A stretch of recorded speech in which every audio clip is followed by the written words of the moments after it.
Puedo curar a su hijo, pero tiene que hacer algo por mí, fue lo que dijo la niña de la calle. La condición de la niña paralizó por completo a la millonaria. Aquella tarde gris envolvía toda la ciudad como una pesada manta de concreto. En medio de todo, Josefina Gómez avanzaba por la banqueta con la misma mirada que usaba en sus reuniones, fría, precisa, inquebrantable, dueña de una de las constructoras más grandes del país, millonaria, respetada y temida en el mercado de la construcción. Josefina no se permitía vacilar, ni siquiera después del accidente que cambió su vida. Detrás de ella, en la silla de ruedas, venía Miguel, su hijo de 9 años, silencioso, encogido, con los ojos fijos en sus propios pies inmóviles. Ella empujaba la silla con rigidez, como quien conduce un informe delicado, y no a un niño. Miguel no hablaba mucho. Desde que su padre, ebrio, lo puso en el asiento trasero de un auto y destruyó su columna en un volcamiento, él se había encerrado en sí mismo. Josefina, por su parte, se volvió aún más controladora. Amor sí tenía, pero lo demostraba con disciplina, listas de control y protocolos. Nada de abrazos, nada de lágrimas. El dolor se volvió un asunto técnico, y fue justamente en ese escenario seco y calculado que lo imposible decidió tocar la puerta, o mejor dicho, esperar en la banqueta. Parada frente a ellos, como si algo superior la hubiera colocado allí, estaba una niña. Una pequeña de aproximadamente 7 años, delgada, pero con una presencia que hacía que el tiempo se ralentizara a su alrededor. Vestía ropa sencilla, desgastada, con el cabello suelto danzando al viento. Pero lo que más llamaba la atención era su mirada. Esos ojos profundos, inmóviles, parecían atravesar a Josefina como vidrio limpio. «Me llamo Luz», dijo con una serenidad que contrariaba su edad. Josefina se detuvo, instintivamente. Miguel levantó los ojos, algo raro, y los tres quedaron ahí en un triángulo silencioso. «Puedo curar a tu hijo». La frase salió como una sentencia. Josefina dio un paso al frente, sorprendida, y entrecerró los ojos como si estuviera frente a una amenaza velada. «¿Qué dijiste?» Luz no retrocedió.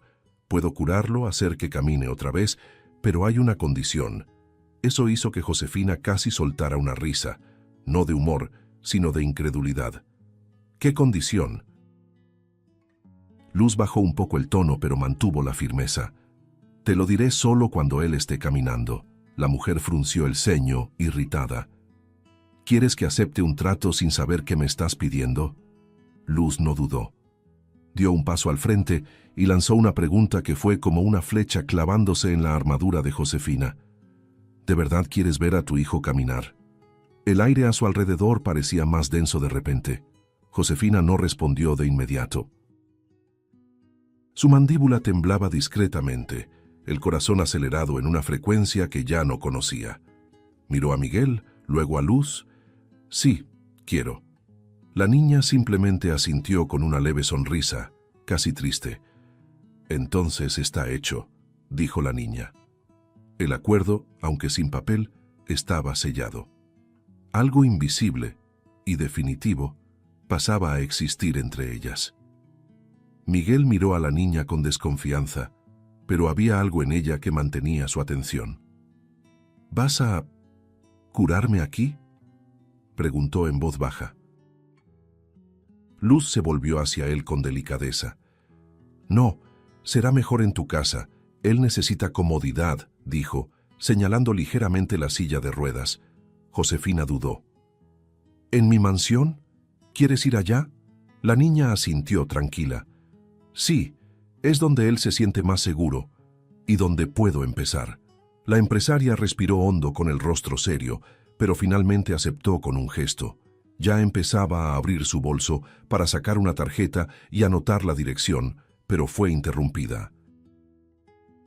«No necesitas decirme dónde es», dijo Luz con una media sonrisa. «Los encontraré». Josefina se paralizó por un instante. Miguel frunció el ceño.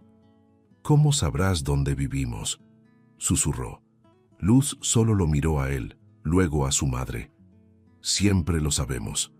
Y entonces se dio la vuelta lentamente, caminando con pasos pequeños y tranquilos por la banqueta, dejando atrás a una madre millonaria sin palabras y a un niño con el corazón latiendo acelerado. La noche cayó con fuerza sobre la mansión de Josefina, como si el mismo cielo sintiera que algo inusual estaba a punto de suceder allí dentro. Las lámparas encendidas se reflejaban en los espejos del vestíbulo, creando juegos de luz y sombra enmarcados por el silencio. Miguel había cenado poco y se había retirado a su habitación más temprano, pero no lograba dormir. Estaba inquieto. La imagen de aquella niña, Luz, no salía de su cabeza. Había algo en ella imposible de explicar. No era solo lo que dijo, era la manera en que lo dijo, la forma en que lo miró sin lástima como si lo viera completo. Josefina, por otro lado, estaba perturbada. Sentada en su despacho, con una copa de vino intacta frente a ella, miraba el celular como si buscara respuestas entre los iconos. Buscó a la niña en sitios de registros, redes sociales, noticias locales. Nada, ni una pista. Era como si Luz hubiera salido de un sueño, pero Josefina sabía que no lo fue. Lo había sentido. Y ella, que no solía confiar ni en su propia intuición, ahora se encontraba esperando a una niña misteriosa que dijo que curaría a su hijo. Sin fecha, sin horario, sin dirección, y aún así sabía que Luz vendría. Y vino. A la mañana siguiente, poco después de las 9, sonó el timbre. Josefina bajó las escaleras despacio, los tacones resonando como tambores de guerra sobre el mármol frío. Cuando abrió la puerta, ahí estaba Luz, el mismo cabello suelto, los mismos ojos profundos. Como si ya fuera parte de la casa. No explicó cómo llegó, no pidió permiso, simplemente entró. Josefina dio un paso hacia un lado, aún en silencio, observando la seguridad con la que aquella niña cruzaba los espacios como si ya los conociera. Miguel, desde el piso de arriba, escuchó su voz llamándolo.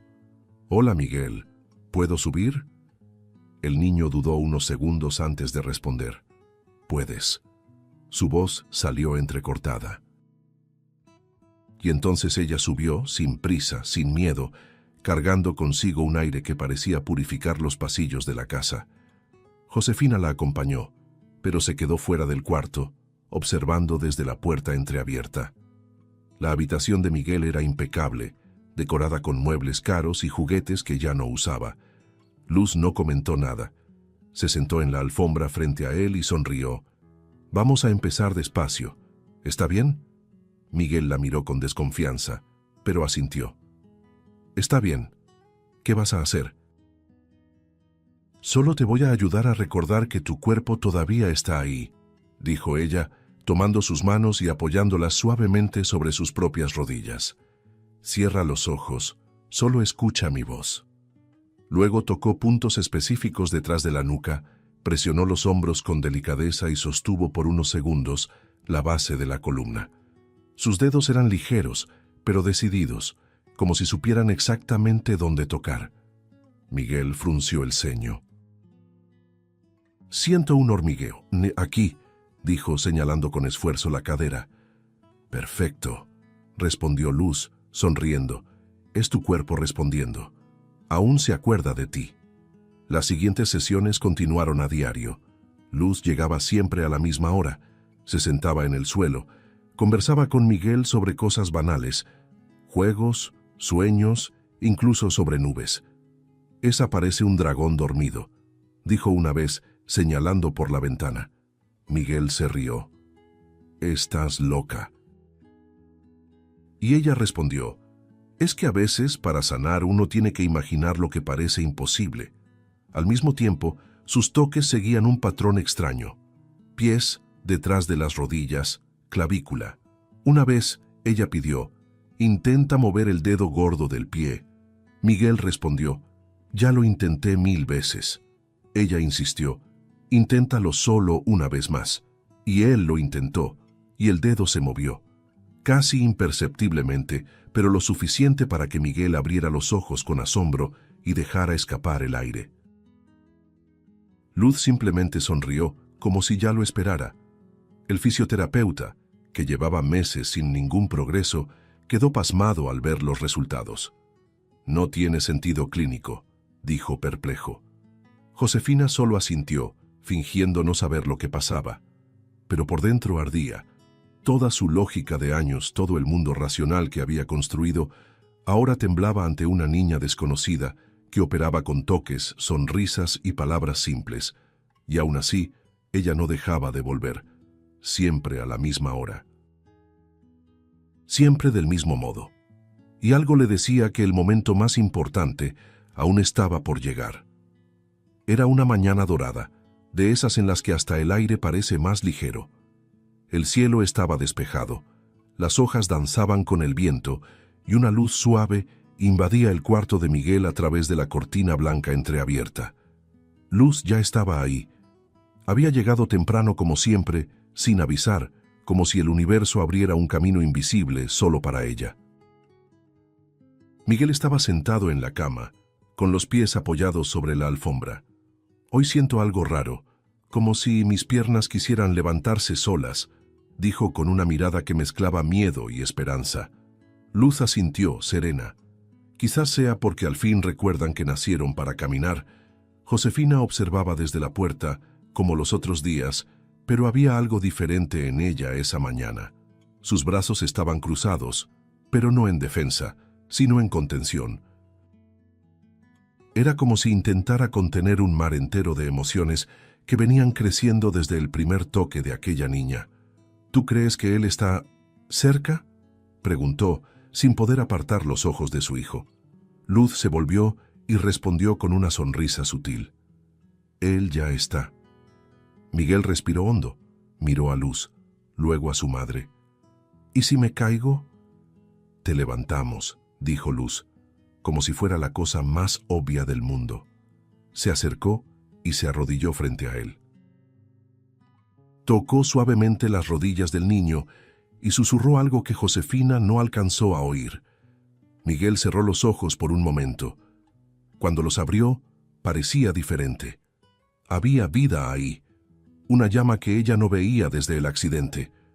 Con esfuerzo, llevó las manos hasta los apoyabrazos de la cama. Luz retrocedió un poco y solo dijo, «Confía». Y él confió.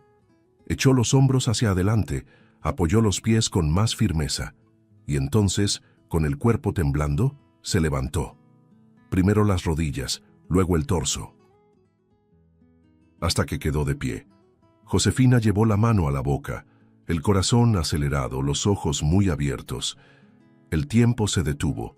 Miguel tambaleó por un segundo, luego dio un paso, uno solo incierto, casi infantil, pero verdadero, y luego otro, y otro. Los pies descalzos sobre la alfombra hacían un sonido casi imperceptible, pero para Josefina era como si cada paso resonara dentro del pecho. Ya no pudo contenerse. Soltó la puerta y corrió hacia él, cayendo de rodillas justo frente a su hijo. Los dos se abrazaron con fuerza. Miguel lloraba sin entender por qué. Josefina lloraba porque finalmente comprendía. «Estás caminando. Dios mío, estás caminando», repetía, como si quisiera convencerse a sí misma. Las lágrimas bajaban en silencio por su rostro siempre tan rígido. Miguel sollozaba, escondido en el cuello de su madre. La rigidez de Josefina se desmoronaba ahí, en el suelo de su propia habitación, frente a lo imposible hecho real. Luz los observaba de pie, con las manos cruzadas detrás de la espalda y una mirada serena. No sonrió, solo miró, como si supiera que ese momento no era suyo. Era de ellos, como si su papel allí ya se hubiera cumplido. Y entonces, con voz baja pero firme, Josefina se volvió hacia ella. «Dijiste que harías esto, y lo hiciste. Así que ahora quiero saber, ¿cuál es tu condición?». Luz no respondió de inmediato. Caminó hasta la mochila gastada que había dejado recargada contra la pared y sacó un papel doblado cuidadosamente. Era una hoja sencilla, pero lo que había en ella no lo era. Se la entregó a Josefina con ambas manos. «Esa es mi condición». La mujer desdobló lentamente el papel y leyó. Era una lista, de nombres y direcciones. 12 en total, todos escritos con letra infantil, pero legible. «¿Qué son estos nombres?», preguntó confundida. «Niños», dijo Luz. «Son niños olvidados. Visítalos. 1 por semana. Solo escucha. Nada más». Josefina se quedó inmóvil por algunos segundos. «¿Es solo eso?», preguntó sin saber si sentía alivio o desconfianza. Luz asintió. «Es solo eso. Por ahora». El por ahora quedó flotando en el aire como un recordatorio de que había más bajo la superficie. Miguel, aún abrazado a su madre, miró a Luz con una gratitud silenciosa, como quien entiende algo sin necesidad de explicación. Josefina apretó el papel con más fuerza. Algo dentro de ella, la misma parte que había aprendido a endurecer, ahora volvía a temblar. Pero esta vez no resistió, y aunque no lo comprendiera del todo, sabía que tenía que ir. La hoja con los nombres dormía sobre el escritorio de Josefina desde hacía 2 días. A pesar de haberse prometido a sí misma que empezaría el próximo lunes, sabía en el fondo que estaba posponiéndolo. Cada vez que pasaba frente al papel, una inquietud nacía dentro del pecho. No era miedo a la tarea. Era algo peor, miedo a lo que podría llegar a sentir durante ella. Pero esa mañana, sin glamour, sin maquillaje, con el cabello amarrado a toda prisa y el rostro aún marcado por la almohada, Josefina tomó la lista, miró el primer nombre escrito con letra infantil, Julia, al lado una dirección, y salió de casa. El auto negro deslizaba por las calles menos privilegiadas de la ciudad, conducido por el chofer que conocía bien el silencio de su jefa. Josefina no dijo nada en todo el camino. Solo miraba por la ventana, como si la ciudad hubiera cambiado de color. Cuanto más se alejaba de los barrios de condominios lujosos, más la pintura se caía de las paredes, más grietas aparecían en los muros y más los rostros en las banquetas llevaban marcas de lo que ella siempre había llamado consecuencias del mercado. Al llegar al destino, Josefina bajó del auto y miró la fachada. Era un orfanato. Sencillo, apretado entre 2 edificios grafiteados.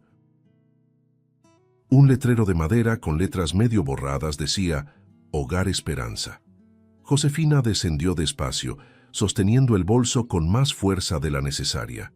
Fue recibida por una cuidadora de voz dulce y mirada cansada. «Usted es la...». «Josefina Rivas. Vine a visitar a una niña llamada Julia». La mujer sonrió, sorprendida, pero no preguntó el motivo. Solo la guió hasta una sala al fondo, con una ventana grande y juguetes viejos en el suelo. Julia estaba sentada en una esquina, dibujando sola con crayones. Tenía el cabello rubio recogido en una coleta mal hecha, vestía una camiseta demasiado grande y pantalones desgastados. Cuando escuchó su nombre, levantó la vista con cautela. «Hola, ¿tú eres la señora rica?». La pregunta tomó a Josefina por sorpresa. Parpadeó, como si algo hubiera sido desenterrado desde dentro. «Hoy solo soy Josefina», respondió con una voz más suave de lo que había planeado. Julia no sonrió, pero hizo un gesto con la cabeza invitándola a sentarse en el suelo. La ejecutiva dudó. No vestía ropa apropiada para eso y nunca se sentaba en el suelo ni en su propia casa, pero terminó cediendo. Se quedaron en silencio unos segundos, hasta que Josefina preguntó con cuidado, «¿Cómo llegaste aquí?». Julia no pareció sorprendida por la pregunta, solo miró el dibujo en sus manos. «Mi casa fue destruida, perdimos todo, y mis papás ya no pudieron cuidarme. Lloraban mucho, pero al final me dejaron aquí». Su voz era firme pero frágil. Josefina sintió un frío en el estómago, como si cada palabra de la niña empujara una pieza de su mundo cuidadosamente construido. «¿Y los volviste a ver después de eso?». Julia negó con la cabeza. «Una vez, solo una. Luego desaparecieron». Josefina se mordió los labios, sin saber qué responder. El dolor de la niña era silencioso, pero llenaba todo el ambiente. Era como un eco que chocaba contra las paredes y regresaba más fuerte. Josefina salió del orfanato con el corazón apretado, pero también confundida. ¿Qué quería que viera Luz allí? ¿Cuál era exactamente el propósito de esa visita?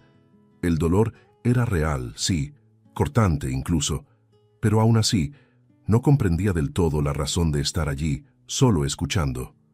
En el auto, miraba la hoja con los demás nombres y direcciones, intentando encontrar un patrón, algo que lo justificara todo. Pero no había explicaciones claras. Aún así, un acuerdo era un acuerdo. Y si esa era la condición para que Miguel siguiera caminando, ella lo cumpliría. Aún dentro del auto, Josefina tomó nuevamente la hoja y miró el segundo nombre en la lista. Sentía un nuevo peso en los hombros, pero también una extraña determinación naciendo por dentro. Algo en su estructura comenzaba a ceder, aunque no supiera por qué. Solo sabía que aún quedaban 11 niños esperando. Y que de algún modo todo eso todavía estaba lejos de terminar. Esa semana, Josefina mantuvo los compromisos de la agenda solo a medias. Por la mañana iba a la oficina, respondía correos, hacía reuniones por videollamada y aprobaba presupuestos. Pero después del mediodía nadie la volvía a ver. Despedía al chofer, bajaba con el cabello recogido, gafas oscuras y la misma hoja doblada dentro del bolso. Cada dirección la llevaba a un nuevo niño, cada nombre, a una historia. El segundo día conoció a Nicolás, un niño de 8 años que adoraba los carritos y dormía con una foto arrugada de su madre debajo de la almohada. Ella dijo que iba a venir por mí pronto, pero no sabe dónde me pusieron. Al día siguiente fue a una casa de acogida en el suburbio y conoció a Hilda, una niña que lloraba por las madrugadas y escribía cartas a sus padres que nunca enviaba. Mi papá decía que íbamos a tener una vida nueva. Pero después de que llegaron las máquinas, solo tuvimos miedo. Josefina escuchaba en silencio. Había aprendido a no interrumpir. Hilda dibujó un árbol torcido y se lo entregó a Josefina al final de la visita. Para que no olvides que existo. En el cuarto día fue el turno de Jorge, un niño de voz suave y ojos profundos, que pasó 10 minutos callado hasta que, de repente, dijo: «Es curioso. Me gustaba el sonido de la lluvia en el techo. Ahora solo escucho gente llorando en la noche». Josefina anotaba mentalmente cada detalle, pero algo comenzaba a incomodarla. No era solo la tristeza de las historias, era la repetición. Los niños no decían todo, pero dejaban pistas. Todos parecían haber sido retirados de sus hogares de forma repentina, dolorosa. Algunos mencionaban sirenas, otros camiones ruidosos, algunos incluso recordaban que el suelo temblaba.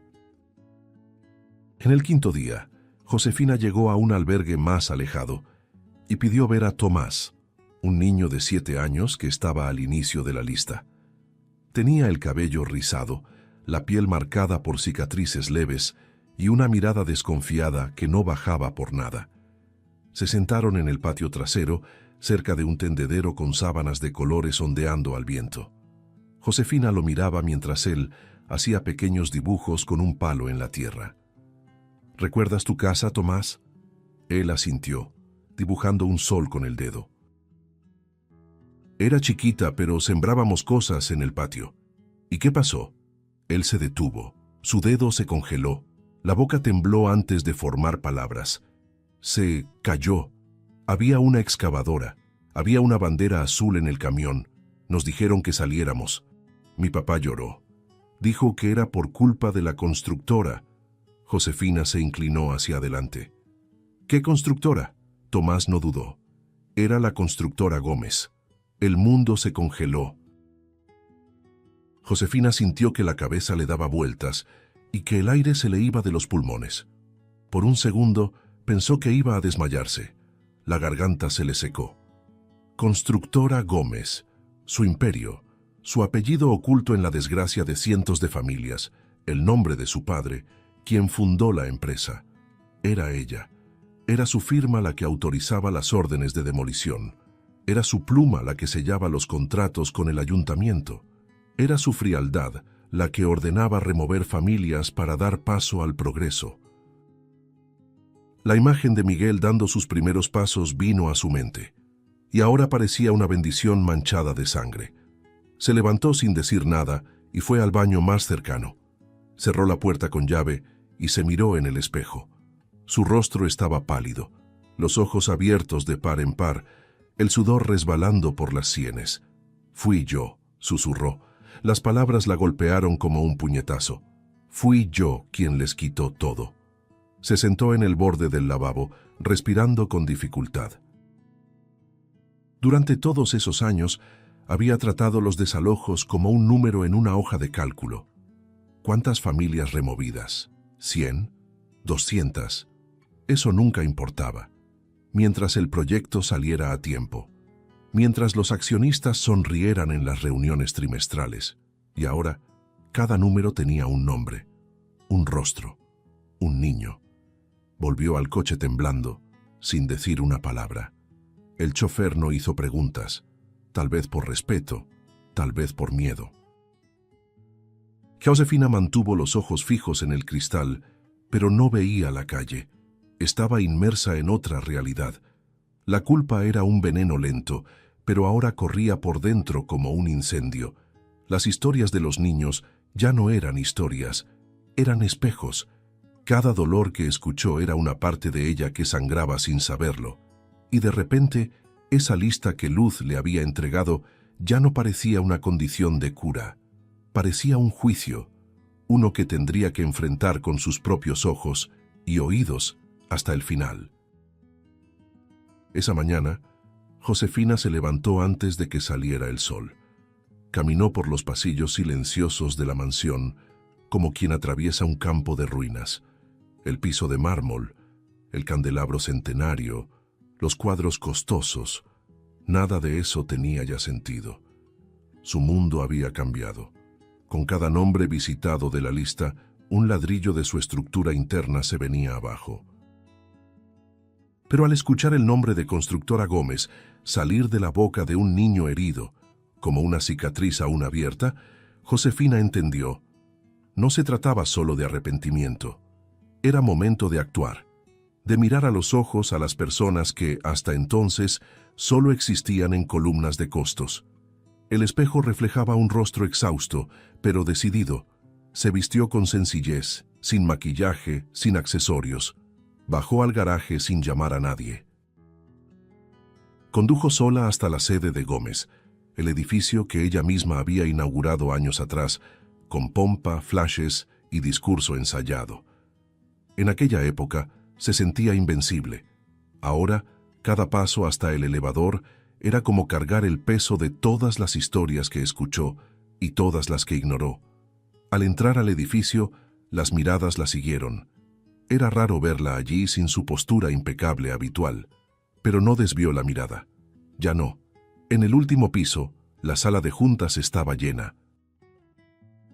Era día de presentación de resultados. El equipo preparaba gráficas, tablas, proyecciones. Hombres y mujeres de traje hablaban en voz baja entre ellos, pero callaron en cuanto Josefina entró. Su caminar ya no era arrogante, era firme. Había algo imponente, pero también vulnerable en su presencia. Caminó hasta la cabecera de la mesa, dejó el bolso sobre la silla y permaneció de pie, mirando a todos a los ojos, uno por uno. El silencio fue total. Hasta que habló. Antes de cualquier gráfica, necesitamos hablar de lo que realmente importa. Respiró hondo. En los últimos días, estuve en lugares que esta empresa ayudó a borrar del mapa. Escuché voces que fueron silenciadas por decisiones que tomamos sin pensarlo dos veces. Los rostros a su alrededor se torcieron, algunos confundidos, otros ya preocupados. No me arrepiento de haber construido Gómez, pero me arrepiento profundamente de haberlo hecho pisando sobre vidas invisibles. El director jurídico se movió en su silla. El jefe de expansión frunció el ceño. Y entonces Josefina continuó. A partir de hoy, todas las operaciones de Gómez en zonas de conflicto social o vulnerabilidad quedan suspendidas. Ninguna nueva remoción será autorizada sin un estudio humanitario. y los proyectos anteriores serán revisados. «Estás loca», soltó uno de los accionistas. «Josefina, esto va a destruir nuestra imagen en el mercado. Vas a echar todo por la borda». Ella lo miró con calma. «Ustedes lo llaman imagen, yo lo llamo consecuencia». Otro ejecutivo protestó. «Estamos hablando de miles de millones en contratos firmados». Josefina caminó hasta el centro de la mesa. «No estoy rompiendo la empresa, estoy reparando lo que ella rompió». Su voz era firme, sin titubeos. «Y si eso se considera un error, que así sea, pero ese error, al menos, me permitirá dormir por las noches». La reunión se volvió un campo minado. Algunos la miraban como si fuera una traidora. Otros, en silencio, parecían absorber la gravedad de sus palabras. Pero Josefina no esperaba aplausos. Aquello no era una actuación, era un ajuste de cuentas. Al salir de la sala, no llevó carpeta, ni tablet, ni informes. Solo se llevó la lista con los nombres de los niños, el único documento que ahora realmente importaba. Y mientras cruzaba el vestíbulo para salir del edificio que construyó, por primera vez no se sintió dueña de nada. Pero tampoco se sentía vacía. Por primera vez se sentía humana. En los días siguientes, Josefina desapareció del mundo corporativo. Comenzó a caminar por barrios donde nunca antes se había atrevido a entrar. Se detenía en callejones, se sentaba con vecinos, escuchaba a madres y padres que aún lloraban lo que habían perdido. Financiaba discretamente remodelaciones en 3 albergues, reunió ingenieros civiles voluntarios. Y tras bambalinas, creaba un nuevo proyecto, no de concreto, sino de reconstrucción social. Josefina Rivas, la mujer que durante años levantó rascacielos, ahora ayudaba a levantar techos de lámina, paredes de madera reutilizada y dignidad en los rostros de quienes habían aprendido a sobrevivir sin esperanza. Una tarde lluviosa, se sentó al lado de un niño que jugaba con pedazos de plástico de colores. El niño intentaba construir una pequeña estructura sobre un suelo de tierra. «¿Estás construyendo algo?», le preguntó. «Estoy rehaciendo mi casa», respondió él. Josefina tragó saliva. La simplicidad de la frase la golpeó con más fuerza que cualquier argumento empresarial. Se arrodilló y lo ayudó a encajar una pared improvisada. Ahí en el suelo, con las manos sucias y el corazón abierto, entendió. Por más que jamás pudiera reparar todo, al menos ahora lo estaba intentando, con verdad. Esa noche, al llegar a casa, fue recibida por el silencio de la sala y por el sonido lejano de Miguel leyendo en voz baja. Se acercó despacio, se sentó a su lado y se quedó solo observando. Él cerró el libro, sonrió y dijo: «Creo que hoy te ves más ligera». Ella tomó la mano de su hijo apretándola con cariño. «Es que hoy no tuve que sacar a nadie de ningún lugar, solo entré».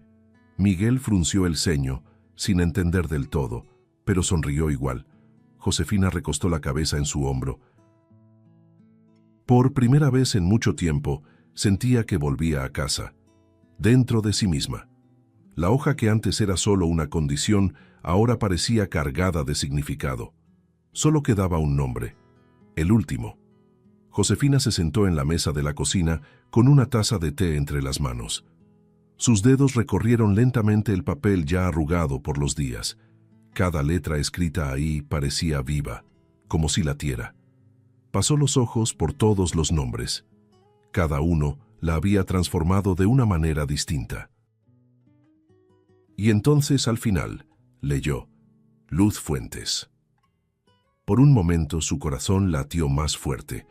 Junto al nombre, una dirección, un orfanato en la periferia de la ciudad, casi en la frontera. Josefina sintió una punzada de algo que no sabía cómo nombrar, quizá ansiedad, quizá temor. Era como si algo estuviera a punto de cerrarse. Tomó las llaves del auto y salió sin decir una palabra, llevando solo la lista doblada en el bolsillo y el recuerdo de la mirada de Miguel esa mañana. Una mirada de tranquila admiración.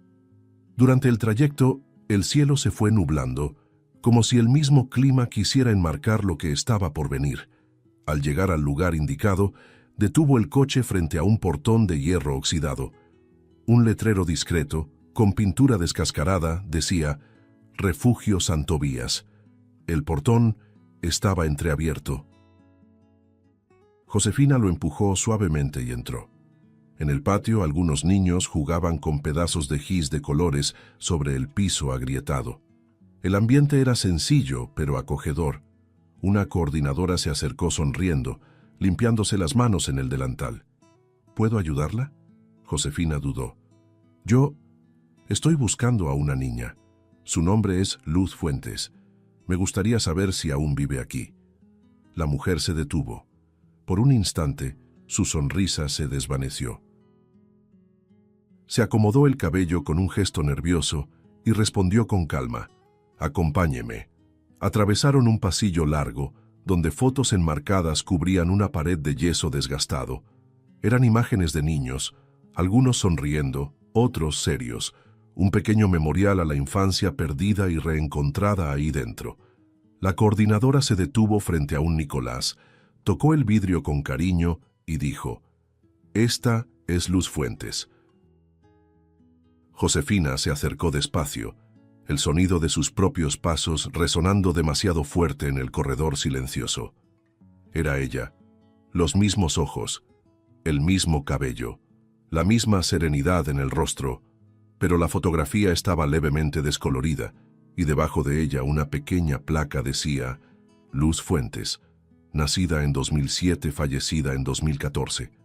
Josefina retrocedió un paso, como si el suelo se hubiera hundido bajo sus pies. Esto no es posible. Esa niña, ella curó a mi hijo, estuvo en mi casa. Hablaba con él todos los días. La coordinadora no parecía sorprendida. Solo asintió con dulzura. No es la primera que lo dice. ¿Cómo? Preguntó Josefina, con la voz quebrada. Luz vivió aquí hasta los 7 años. Era una niña muy especial, inteligente, dulce, diferente. Murió hace más de 10 años, pero de vez en cuando vuelve. Cuando alguien necesita cambiar de vida. Josefina se llevó la mano a la boca. Sus ojos se llenaron de lágrimas. El corazón latía como tambor descompasado. Recordó el primer encuentro, la forma en que Luz la miró con aquella certeza inquebrantable, las manos pequeñas guiando a Miguel, la sonrisa suave cuando le entregó la lista. Todo empezaba a tener sentido, o quizás todo comenzaba a trascender el sentido. Ella sabía el nombre de mi empresa, sabía dónde vivía, nunca pidió dirección. La coordinadora le tocó el brazo con suavidad. Nunca la pide, solo aparece cuando se necesita, y cuando termina se va otra vez.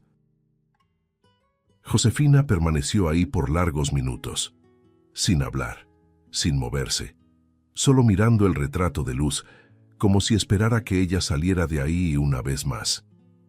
Era un dolor extraño, no como la pérdida de alguien que se conoció profundamente, sino como la nostalgia de algo que se entiende demasiado tarde.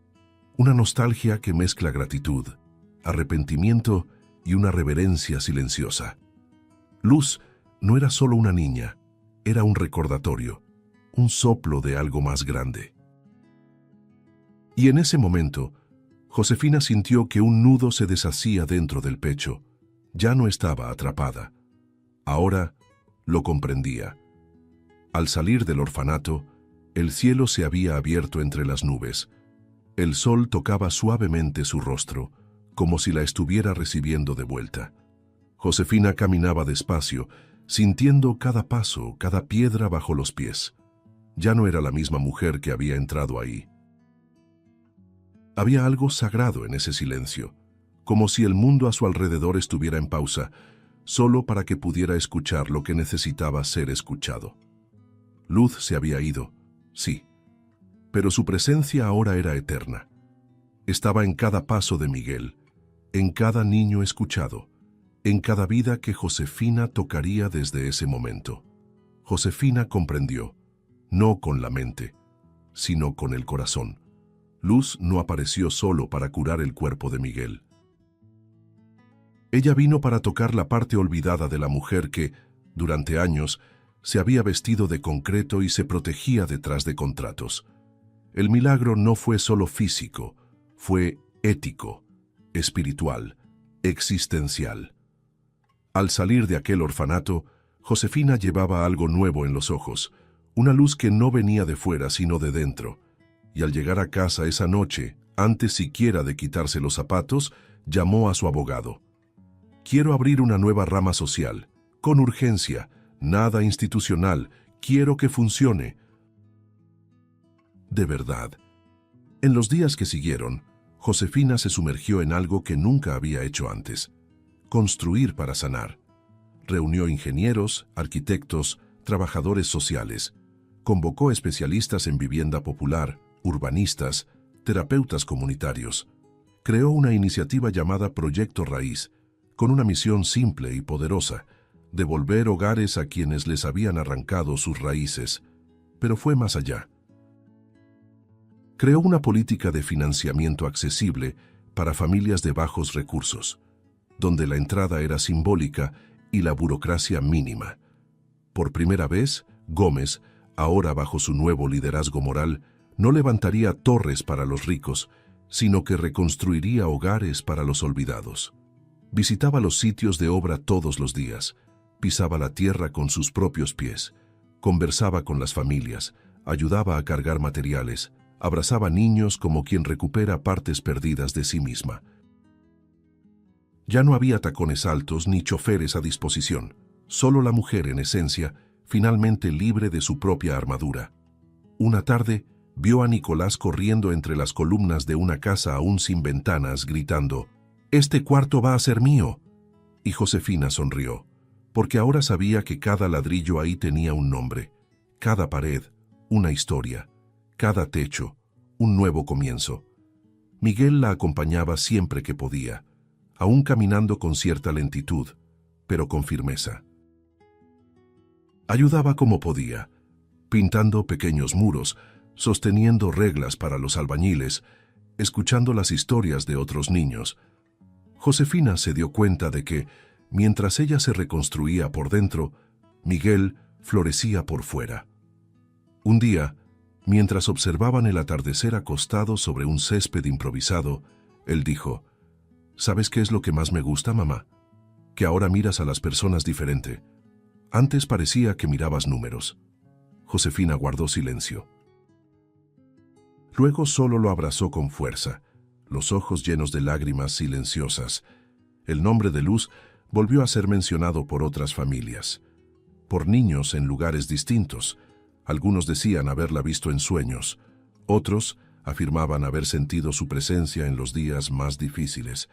Josefina nunca dudó, ni intentó explicar, solo sentía y actuaba. Mandó instalar en cada casa entregada una pequeña placa de madera con una inscripción discreta, en letras suaves: «Cada hogar empieza con alguien que escucha». Eso fue lo que Luz le enseñó. Eso era lo que deseaba que nunca fuera olvidado. Y una mañana clara de primavera, frente a la casa número 100 entregada, con una familia sonriendo al fondo y niños corriendo por el jardín, Josefina se detuvo por un instante. Sintió una brisa suave tocar su rostro, como dedos invisibles. Cerró los ojos. Recordó a Luz, a la niña parada en la banqueta, desafiando su rigidez con una voz tranquila, y entendió, por fin, el segundo milagro. El primero fue ver a Miguel volver a caminar. El segundo fue que ella aprendiera a caminar también, no con las piernas, sino con el corazón. Ahora sí, Josefina estaba viva y caminaba al fin en la dirección correcta. Si te gustó el contenido, no olvides suscribirte al canal para ver más videos como este. Deja tu like para apoyarnos y activa las notificaciones para no perderte ninguna novedad. Eso nos ayuda a seguir creando lo mejor para ti. Hasta el próximo video.